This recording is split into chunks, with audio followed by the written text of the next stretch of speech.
my prediction for the 40 future Hall of Famers we will see during the 2025 MLB season. Let's get some obvious ones out of the way, like Kershaw, quite possibly the greatest left-handed pitcher ever. And Mike Trout, he could retire today, he's a Hall of Famer. Same thing with Verlander, who just recently signed, really pushing for him to win 300 games. Though realistically, it's probably not gonna happen. 38 more games is a lot to win when you're already 42 years old. His former teammate Max Scherzer, definitely getting in. We're at the point now, if Mookie Betts retired, he's in easy. I think Freeman's also cemented his case now. Recent Yankee addition, Paul Goldschmidt, yep. Because of 2017, I don't think Altuve gets in on the first ballot, but I do think he gets in at some point. I promise not all these players are going to be as obvious, but we're still in the obvious group. Nolan Arenado is definitely getting in. Two-time MVP Bryce Harper, yep. Actually haven't mentioned him yet, but yes, Ohtani's getting in. Arenado gets in. Machado's career has been pretty similar. I think he also gets in. You can call him overrated all you want, but Francisco Lindor is a future Hall of Fame. One of the greatest shortstops to ever play this game. His former teammate Jose Ramirez, at this point, I think he's locked up his Hall of Fame candidacy. After this last season, Aaron Judge is definitely a future Hall of Famer. I tried to get as many pitchers on this list as I could, but it's actually really difficult. Because once you get past the Verlanders and the Kershaws and you get to more of the new wave pitchers, it's much more difficult. We're flat out going to have to change how they're considered for the Hall of Fame, but Garrett Cole to me is still a lock. I've obviously got to pick some players who haven't played as long. That includes Juan Soto, but he's definitely on track. Definitely less of a lock, but I think he's getting in as Giancarlo Stanton. Not only does he have the most active home runs with 429, but he could definitely get to 500.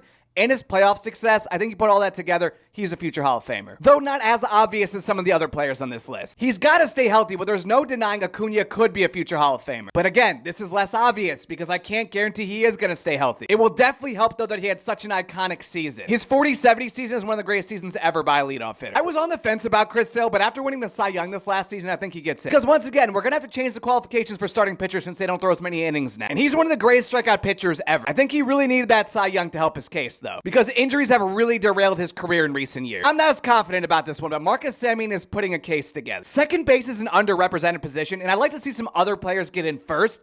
But what he's done in recent years is really helping his case. He's got 3 7+ WAR seasons now in his career. He's won a World Series, and he's a really good combination of offense and defense. As I said, less confident, but he could get there. He also rarely misses a game, which definitely does help. If Corey Seager can stay healthy, which has by no means been a guarantee during his career, I think he also gets it. For just being an all-time great offensive shortstop. It also helps that he's a 2-time World Series champ. Not overly confident in this pick either, though, because he's missed a lot of time due to injury.